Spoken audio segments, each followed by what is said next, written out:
صاحب کے پاس موجود ہیں. یہ ایک دفعہ MNA اور 3 دفعہ اپنے حلقہ سے MP منتخب ہونے کے ساتھ ساتھ ضلعی چیئرمین پاک قطر بھی منتخب ہوئے ہیں. ان سے پوچھتے ہیں کہ انہوں نے اپنے دورہ اقتدار میں کیا ریکارڈ ترقیاتی کام کروائے اور موجودہ سیاسی صورت حوالے سے یہ کیا کہتے ہیں. جی میاں صاحب. موجودہ سیاست کے لحاظ سے میں یہ کہتا ہوں کہ ہم اب ساری توجہ ہم نے کرپشن کے خلاف کر دی ہے، کیونکہ ہمارے لیڈر عمران خان کا یہی مقصد ماٹو ہے کہ کرپشن کو ملک سے نکالا جائے اور ختم کیا جائے. الحمدللہ میں 3 بار MPA ہوں، 1 بار MNA، 1 بار ضلع ناظم.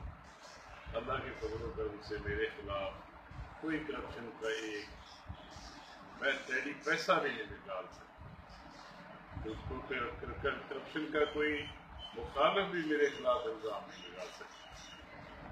تو میں نے ضلع ناظم ہوتے ہوئے، MNA ہوتے ہوئے، MP ہوتے ہوئے ریکارڈ ترقیاتی کام کروائے. سارے علاقے کی بجلی میں نے لگوائی، سارے علاقے کی سڑکیں پہلے میں نے بنوائی.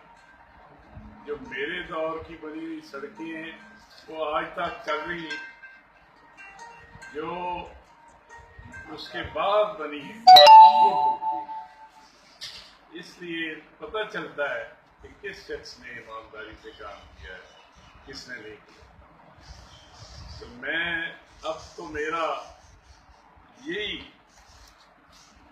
مقصد ہے کہ عمران خان کا ساتھ دیا جائے، کیونکہ وہ کرپشن کے خلاف ہیں، اور کرپشن ختم ہو جائے گی تو پاکستان میں غریب آدمی کی کوئی سنوائی ہو جائے گی. غریب آدمی کو باہر جانے کی نہیں پڑے گی، یہاں اس کو کام ملے گا، اس کو ورک ملے گا. جیسے کہ یہاں اس نظام میں جس طرح انہوں نے پولیس کو مضبوط کیا، پولیس غریب لوگوں کو کھا رہی ہے، جن کے تن پہ کپڑا نہیں ہے ان سے زیادتی کی جا رہی ہے. پولیس کو بھی آزاد ہونا چاہیے، سیاست سے آزاد ہونا چاہیے. کیونکہ PTI کا کوئی ورکر جائے گا تھانے میں تو پولیس والے یہی کہیں گے جی اوپر سے حکم آ گیا ہے، ہم نے آپ کی نہیں کرنی، ہم نے آپ کی مخالفت کرنی. تو اس طرح کی زیادتیاں پھر پیسے لے کے وہی کام کر بھی دیا جاتا ہے. یہ آج پاناما لیکس اور JIT کی رپورٹ پیش ہونے جا رہی ہے، آپ کیا کہتے ہیں کہ یہ میرٹ پر ہو رہی ہے تحقیقات ساری؟ بالکل میرٹ پہ ہو رہی ہے، بالکل میرٹ پہ ہو رہی ہے.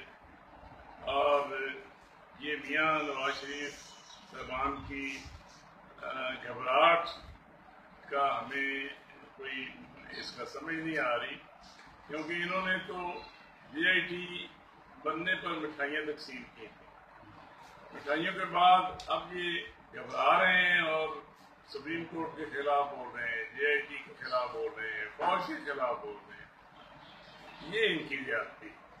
اب فیصلہ میرٹ پہ ہونے دیں، پھر اس کو جو بھی